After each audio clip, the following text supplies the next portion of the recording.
Imagine कीजिए एक ऐसा युद्ध जहां पर मिसाइलें आसमान चीरती हैं, ड्रोन मौत बरसाते हैं और एक देश की सैन्य ताकत दूसरे की कमजोरियों को बेनकाब कर देती है।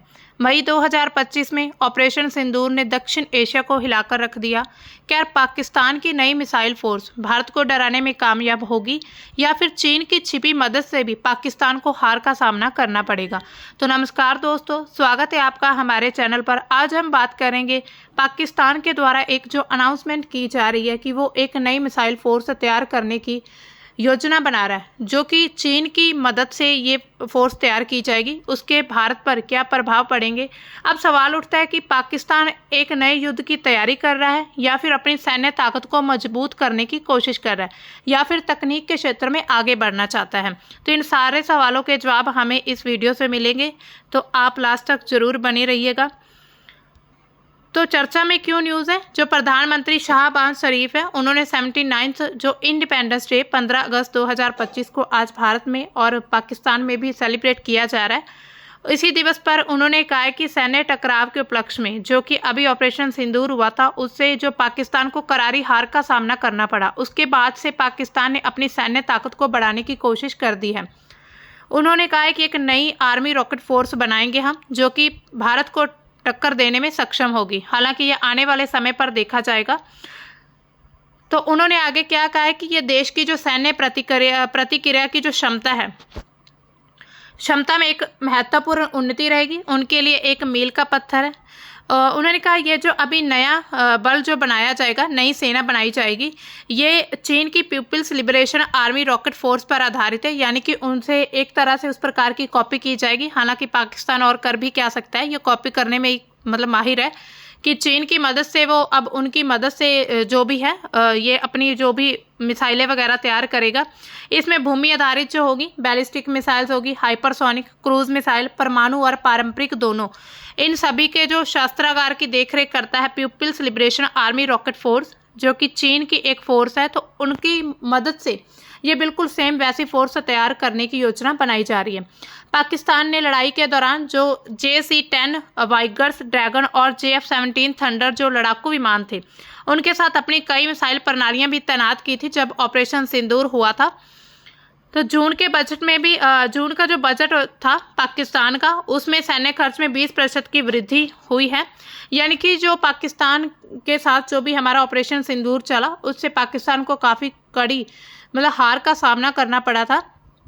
अगर हम ऑपरेशन सिंदूर को थोड़ा मतलब संक्षिप्त उसका विवरण करें कि ऑपरेशन सिंदूर क्या है। 22 अप्रैल 2025 को जम्मू कश्मीर के पहलगाम में एक भयानक आतंकी हमला होता है, जिसमें 26 भारतीय नागरिक जो मारे जाते हैं। इसके जवाब में भारत ने फिर मई 2025 में ऑपरेशन सिंदूर लॉन्च किया था। ये पाकिस्तान और POK में जो आतंकी ठिकाने थे, 9 आतंकी ठिकाने थे पाकिस्तान के, उस पर सर्जिकल स्ट्राइक की गई थी। भारत ने अपने स्वदेशी हथियारों का इस्तेमाल किया, जिसमें आकाश मिसाइल, ब्रह्मोस, रूसी S-400। नतीजा क्या था? पाकिस्तान के जो 8 F-16 जेट जो थे, 4 F-17 और जो भी कई एयरबेस उनके तबाह हो चुके थे। कुल मिलाकर उनका $3 बिलियन का नुकसान हो चुका था और कराची स्टॉक एक्सचेंज में भी काफ़ी अंकों की गिरावट देखी गई थी। तो चीन की मदद से भी जो पाकिस्तान है वो भारत से नहीं जीत पाया था। इसके बाद पाकिस्तान की बौखलाहट हुई, उसकी प्रतिक्रिया सामने आती है। इस हार से बौखलाए पाकिस्तान ने जल्दबाजी में काफ़ी कदम उठाए। सबसे पहले जो अभी 14 अगस्त 2025 को उन्होंने आर्मी रॉकेट फोर्स का गठन करने की एक बात सामने रखी है। चीन की रॉकेट फोर्स से प्रेरित करके ये एक नई रॉकेट फोर्स जो है तैयार की जाएगी। इसके बाद जो उनका काफ़ी नुकसान होने के बाद अगर हम देखें कौन कौन से जो देश है पाकिस्तान का समर्थन कर रहे हैं। हालांकि अगर हम देखें भारत के भी कुछ समर्थित मतलब देश कुछ ऐसे देखे जाते हैं जो भारत का समर्थन करते हैं, लेकिन असलियत में क्या वो भारत के साथ है या फिर पाकिस्तान के साथ? तो देखिए, चीन, सऊदी अरब, तुर्क, अजरबैजान, संयुक्त अरब अमीरात और ईरान, इन सभी देशों का पाकिस्तान ने धन्यवाद किया है कि ऑपरेशन सिंदूर के दौरान इन सभी देशों ने काफ़ी सहायता की पाकिस्तान की। आखिर पाकिस्तान की मदद क्यों कर रहा है हर एक देश? इतना क्या खास है पाकिस्तान में? क्या पाकिस्तान बहुत ज़्यादा डेवलप्ड कंट्री है या फिर हम कहें पाकिस्तान एक उनके लिए बहुत अच्छा ठिकाना है, एक बहुत अच्छी लोकेशन हो सकती है भारत को घेरने के लिए? तो इन सभी सवालों के मतलब सवाल हमारे मन में उठते हैं। इन सभी सवालों के जो जवाब हैं हमें धीरे धीरे मिलते रहेंगे, जो भी अभी अपडेट्स आती रहती है। जिसमें अभी हमने देखा कि चीन जो है ऑपरेशन सिंदूर के दौरान चीन के साथ और भी बहुत सी कंट्रीज है जिन्होंने शरेआम खुलेआम सपोर्ट किया था पाकिस्तान को। तो इनमें अमेरिका भी आता है, जो अभी हमने देखा कि अमेरिका ने भारत पर इतना ज़्यादा टैरिफ लगा दिया लेकिन चीन को उधर और पाकिस्तान को इतनी छूट दी। इसका मतलब यह है कि अमेरिका भी कहीं ना कहीं अगर भारत और पाकिस्तान में से किसी एक को चुनना पड़े तो पाकिस्तान को ही चुनेगा। अब देखिए ये जो टेक्निक है, अभी जो रॉकेट फोर्स बनाने की कोशिश की जा रही है, ये चीन की तर्ज पर बनाई जाएगी। अब देखिए पाकिस्तान अकेला कुछ भी नहीं कर सकता, वो अपनी मदद के बिना कुछ भी नहीं है, मतलब अपने बल पर वो एक भी रक्षा प्रणाली को मजबूत नहीं कर सकता। उसको बहुत डेवलप्ड और बड़ी कंट्रीज की ज़रूरत है। वो चीन की मदद से ही इन सभी फोर्स को तैयार कर पाएगा। इसमें पारंपरिक युद्ध की जो किसी भी स्थिति है उसमें मिसाइलों का संचालन और तैनाती के लिए विशिष्टताएं जो है मतलब विशेषताएं शामिल की जाएंगी। उन्होंने कहा कि यह स्पष्ट है कि भारत के लिए है। उन्होंने साफ साफ कह दिया है, जो शाहबाज शरीफ हैं, शाहबाज उनके जो पाकिस्तान के प्रधानमंत्री हैं, उन्होंने ये कह दिया कि ये भारत के लिए तैयार की जाएगी। जो PLA है उसकी चौथी शाखा के रूप में इसको तैनात किया जाएगा। PLRF जो चीन के भूमि आधारित मिसाइल है शस्त्रागार का प्रबंधन करता है, जिसमें बैलिस्टिक मिसाइल, हाइपरसोनिक, क्रूज मिसाइलें, परमाणु और पारंपरिक दोनों हथियार शामिल होते हैं। अब देखिए भारत को पाकिस्तान पर कैसे बढ़त मिली थी, यानी कि जो ऑपरेशन सिंदूर हुआ था जिससे अभी पाकिस्तान बौखलाया हुआ है, उससे भारत ने उस समय पर कौन कौन से ऐसे कदम उठाए थे, कौन कौन से हथियार यूज़ किए थे जिसकी वजह से भारत जो है उस समय पर पाकिस्तान को हराने में सफल हुआ था। भारतीय रक्षा प्रणालियां जो थी आने वाले खतरों को बेअसर करने में, जिसमें खास करके पाकिस्तानी मिसाइलों को सटीकता से रोकने के लिए और नुकसान को कम करने में बहुत कारगर साबित हुई थी। जब सीज फायर होने वाला था उससे एक रात पहले भारत ने हरियाणा के सिरसा के ऊपर पाकिस्तान की फतेह एक मिसाइल को रोककर मार गिराया था और इसका मलबा जो है खाजाखेड़ा गांव के पास मिला था। इनके एविडेंस पाए गए हैं कि ये जो मिसाइल्स थी पाकिस्तान की थी और इनको भारतीय मिसाइलों के द्वारा, भारतीय रक्षा प्रणाली के द्वारा मार गिराया था। अब देखिए भारतीय वायुसेना ने एक भीषण और संविनित हमला भी किया था। पाकिस्तानी क्षेत्र में कई महत्वपूर्ण संवेदनशील जो आतंकी ठिकाने थे उन पर सर्जिकल स्ट्राइक की गई थी, जिसमें पाकिस्तान को संभलने का मौका नहीं मिल पाया था। पाकिस्तान वायुसेना का जो नूर खान एयरबेस है प्रमुख संचार केंद्र था, वहां का रणनीतिक बुनियादी ढांचा, ऐसे स्थिति मतलब ऐसे जो लोकेशंस शामिल थी जिनको भारत के द्वारा टारगेट किया गया था, जिससे पाकिस्तान की जो क्षमताएं हैं वो ध्वस्त हो गई हैं।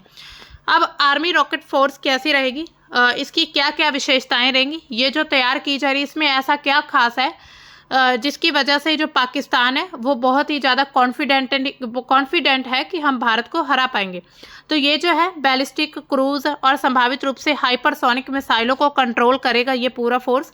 इसे आधुनिक तकनीक से लैस करके बनाया जाएगा, जो कि भारत की सैन्य प्रगति विशेष रूप से ऑपरेशन सिंदूर में जो भी हमने क्षमताएं दिखाई उसका जवाब देने के लिए इसको तैयार किया जाएगा। ये जो फोर्स रहेगी चीन की people's liberation army rocket force से प्रेरित होगी। अब हम बात करते हैं भारतीय रक्षा प्रणाली। भारत के पास कौन कौन सी ऐसी प्रणालियां हैं जिसकी वजह से भारत जो है पाकिस्तान से एक कदम आगे रहता है। तो S-400 time air defence system है। इसकी रेंज 400 किलोमीटर है, 600 किलोमीटर तक ये ट्रैक कर सकता है।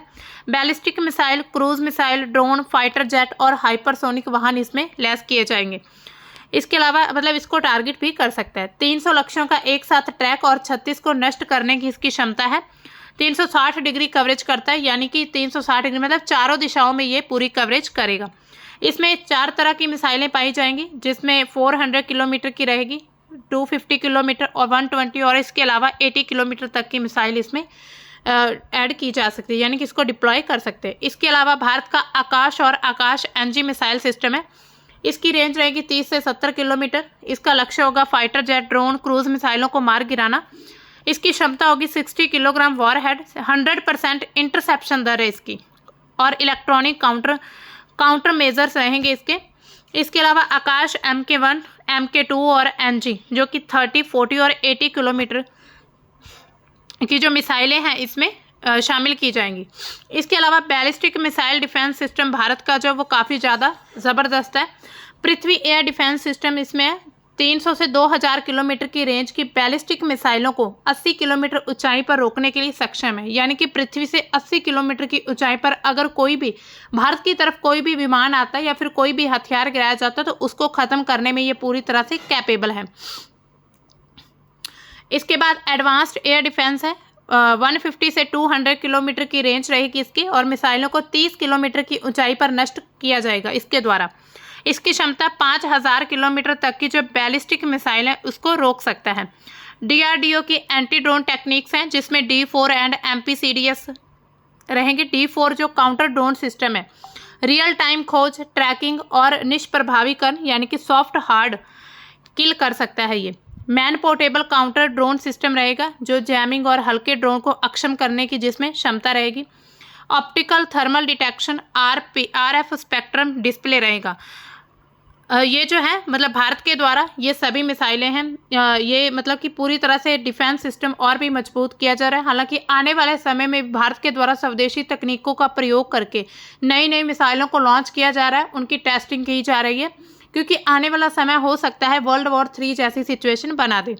इसके बाद पाकिस्तानी मिसाइलों के खिलाफ प्रभावशीलता क्या रहेगी, यानी कि ये किस प्रकार से पाकिस्तानी मिसाइलों को, कौन कौन सी ऐसी पाकिस्तान की मिसाइलें जिनको हमारे जो भारत के हथियार है वो भारत का जो डिफेंस सिस्टम है वो पूरी तरह से खत्म कर सकता है। पाकिस्तान की जो फतेह 4 मिसाइल है जिसमें सिस्टम की जो सॉफ्ट किल क्षमता है जैमिंग फतेह 4 के गाइडेड सिस्टम को बाधित कर सकती है। अबाबिल MIRV जो सीमित प्रभाव है क्योंकि ये मुख्य रूप से ड्रोन विरोधी है, इसकी ट्रैकिंग क्षमता सहायक हो सकती है, इसको ट्रैक किया जा सकता है। BVR मिसाइलें जिसमें D4 MPCDS जो भारत की मिसाइल है ड्रोन आधारित हमलों को रोकने में प्रभावित है, जो BVR मिसाइलों के साथ समन्वित हमलों में सहायक हो सकता है। इसके बाद अगर हम बात करें चीन और पाकिस्तान की दोस्ती की, यानी कि चीन पाकिस्तान की किस प्रकार से मदद कर रहा है। चीन पाकिस्तान की ऑल वेदर दोस्ती जो है पूरी तरह से चमकती है, वो सैन्य मदद करता है, इसके अलावा आर्थिक तौर पर भी काफ़ी मदद की जाती है। सैन्य मदद में अगर हम देखें तो चीन पाकिस्तान को अपने सैन्य हथियारों के जरिए मदद करता है, अपनी टेक्निक्स देता है और उसकी जो रक्षा क्षमता है उसको मजबूत कर रहा है। जैसे कि अभी हाल ही में जो अनाउंसमेंट किया गया उनके द्वारा रॉकेट फोर्स तैयार करने का, वो भी चीन की मदद के द्वारा ही किया जाएगा। सहायता ऑपरेशन सिंदूर में पाकिस्तान के सैन्य नुकसान के बाद और अधिक महत्वपूर्ण हो गई है। हथियारों की आपूर्ति करता है। हाँ, जो हंगोर क्लास पनडुब्बियां, चीन ने पाकिस्तान को 8 हंगोर क्लास पनडुब्बियां दी थी आपूर्ति के लिए। उन्होंने $5 बिलियन का सौदा किया है पाकिस्तान के साथ। इसके अलावा पाकिस्तान ने 2021 में 36 J-10CE लड़ाकू विमानों का ऑर्डर दिया था, जिनमें 20 की डिलीवरी हो चुकी है और जो बाकी हैं उनकी डिलीवरी होना बाकी है। ऑपरेशन सिंदूर में इन विमानों का उपयोग हुआ था और इनकी प्रभावशीलता को चीनी राजदूत ने सराहा था। हालांकि भारत ने फिर भी पाकिस्तान को हरा दिया था। तो ये आप देख सकते हैं, ये हंगोर क्लास पनडुब्बी है और ये जो है J-10CE फाइटर जेट। इसके अलावा विंग लूंग 2 और CH-4 ड्रोन जो है, ये सशस्त्र ड्रोन पाकिस्तान की वायुसेना को निगरानी हमले की क्षमता प्रदान करते हैं। एयर डिफेंस सिस्टम पूरी तरह से पाकिस्तान का चीन के ऊपर डिपेंड है, जिसमें HQ-9P, HQ-9B ये लंबी दूरी के लिए, मध्यम दूरी के लिए, छोटी दूरी के लिए सभी तरह की जो मिसाइल सिस्टम है चीन के द्वारा पाकिस्तान को प्रदान की जाती हैं। इसके अलावा JF-17 थंडर जो है, ये ब्लॉक 3 विमान जो चीन के साथ संयुक्त रूप से विकसित किया गया, यानी कि इसको चीन के साथ मिलकर बनाया गया है। AI सक्षम लिंक 17 जो टेक्निकल डेटा लिंक है और PL-15 मिसाइलों से लैस है। नेटवर्क केंद्रित ये युद्ध में काफ़ी इम्पोर्टेंट रहेगा। इसके अलावा पाकिस्तान को 40 J-35A स्टेल्थ फाइटर जेट्स, ये सभी मिसाइलों के नाम है। इसके अलावा हवाई चेतावनी और नियंत्रण विमान जल्द मिलने की संभावना है। इसके अलावा और भी काफ़ी हथियार है जो पाकिस्तान चीन से मंगवाने की कोशिश में है। हाइपरसोनिक मिसाइलें, पाकिस्तान DF-17 जो हाइपरसोनिक मिसाइल है, इसके ZF हाइपरसोनिक ग्लाइड व्हीकल को हासिल करने के लिए चीन के साथ बातचीत कर रहा है कि चीन से किसी भी प्रकार से ये हथियार उन्हें मिल जाए। इसके अलावा आर्थिक मदद कैसे, CPEC में निवेश होता है जिसमें गवादार पोर्ट है, ऊर्जा प्रोजेक्ट्स है। $5 बिलियन का जो पैकेज उनके साथ साइन किया गया है। गवादार जो पोर्ट बनाया गया, अंतर्राष्ट्रीय हवाई अड्डे का उद्घाटन 2025 में हुआ, जो क्षेत्रीय कनेक्टिविटी के लिए व्यापार का केंद्र बनने की दिशा में एक महत्वपूर्ण कदम है। यानी कि पाकिस्तान के साथ मिलकर चीन जो है भारत को पूरी तरह से घेरने की पूरी एक योजना बना चुका है। आप यहाँ पर देख सकते हैं, ये है गवादार पोर्ट। तो यहाँ से जो CPEC जो है, जो चाइना का एक चाइना पाकिस्तान इकोनॉमिक कॉरिडोर है, उसके माध्यम से भारत को घेरने की रणनीति है। इसके अलावा वित्तीय सहायता भी काफ़ी दी जाती है। चीन ने पाकिस्तान की वित्तीय स्थिरता के लिए उसे काफ़ी लोन दिया, यानी कि एक प्रकार का कर्ज पाकिस्तान ने चीन से लिया हुआ है। 2025 में चीन ने $5 बिलियन की जो आर्थिक सहायता ली, सैन्य पैकेज की घोषणा की, जिसमें बुनियादी ढांचा, रक्षा सहायता शामिल है कि पूरी तरह से जो बुनियादी ढांचा है पाकिस्तान का वो तैयार किया जाएगा चीन के द्वारा। इसके अलावा अंतरिक्ष में भी काफ़ी सहयोग मिलता है चीन के द्वारा पाकिस्तान को। इनमें अंतरिक्ष के लिए एक समझौता किया गया, जिसमें एक पाकिस्तान अंतरिक्ष यात्री को भविष्य की जो चीनी अंतरिक्ष मिशन है उसमें शामिल किया जाएगा। इसके अलावा बेइडो नेविगेशन सैटेलाइट सिस्टम और जो गाओगान यानी कि सैटेलाइट्स के माध्यम से निगरानी, खुफिया जानकारी प्रदान की जा रही है। इसके अलावा AI और साइबर तकनीक में भी काफ़ी योगदान किया जा रहा है चीन के द्वारा। AI आधारित जो भी data link sensor fusion system है वो प्रदान किए गए हैं। दोनों देश जो हैं सूचना प्रौद्योगिकी, बिग डेटा, संचार तकनीक नीति में प्रतिभा आदान प्रदान को काफ़ी बढ़ा रहे हैं। अब देखिए चीन पाकिस्तान की मदद क्यों कर रहा है। इसमें चीन का अपना कुछ मतलब ट्रैप हो सकता है। पाकिस्तान की जो निर्भरता है वो चीन पर लगातार बढ़ती जा रही है। अब देखिए पाकिस्तान की ये जो नई मिसाइलें हैं ये कितनी प्रभावी होंगी भारत के लिए। हालांकि फतेह 4 DF-17 जो है ये जो टेक्निक्स हैं ये काफ़ी डराने वाली हैं, लेकिन पाकिस्तान का जो आर्थिक संकट है और चीन पर निर्भरता इसे सीमित कर सकती हैं। और भारत की जो S-400 मिसाइल है, BMD जैसी जो प्रणालियां इन मिसाइलों को पूरी तरह से नाकाम कर सकती हैं। इसके अलावा भारत की जो रक्षा प्रणालियां हैं पाकिस्तान की नई तकनीकों का मुकाबला कैसे करेंगी। तो भारत के पास एक बहुत ही अच्छा सुदर्शन चक्र है, जिसको S-400 हाइपरसोनिक कहते हैं। इसको ट्रैक करेगा। आकाश जो मिसाइल्स हैं, आकाश मिसाइल्स, क्रूज मिसाइल्स, BMD हैं, इन सभी को यूज़ किया गया है पहले भी ऑपरेशन सिंदूर में। तो उस समय पर भी काफ़ी ज़्यादा ये कैपेबल थी, काफ़ी ज़्यादा लाभदायक सिद्ध हुई हैं। इसके बाद अगर हम बात करें कि क्या भविष्य में ऐसा कोई भी टकराव हो सकता है, संभावना तो है, लेकिन भारत की जो आत्मनिर्भरता है, वैश्विक कद से मतलब जो पाकिस्तान सतर्क रहेगा। चीन की मदद से भी आर्थिक दबाव पाकिस्तान को पीछे धकेल सकता है। अब देखिए क्या आप सोचते हैं, मतलब आप इस बारे में क्या सोचते हैं कि आगे युद्ध होने की संभावना है कि जो पाकिस्तान के द्वारा अपना मिसाइल सिस्टम इतना मजबूत किया जा रहा है उसमें क्या वॉर होने की संभावना है? क्या पाकिस्तान अपने फ्यूचर वॉर के लिए तैयारी कर रहा है? ऑपरेशन सिंदूर ने साबित किया था कि ताकत सिर्फ हथियारों में नहीं बल्कि रणनीति और आत्मनिर्भरता में भी होती है। पाकिस्तान की जो बौखलाहट है चीन की मदद से सब कुछ एक बड़े खेल का हिस्सा हो सकता है। अगर आपको मतलब ये वीडियो जो पसंद आई है इसको लाइक करिए, शेयर करिए, सब्सक्राइब करिए। तो आगे इससे रिलेटेड और जो भी न्यूज़ आती है, जो भी अपडेट आएगी हम लेके आएंगे। तो तब तक के लिए बाय, थैंक्स फॉर वॉचिंग।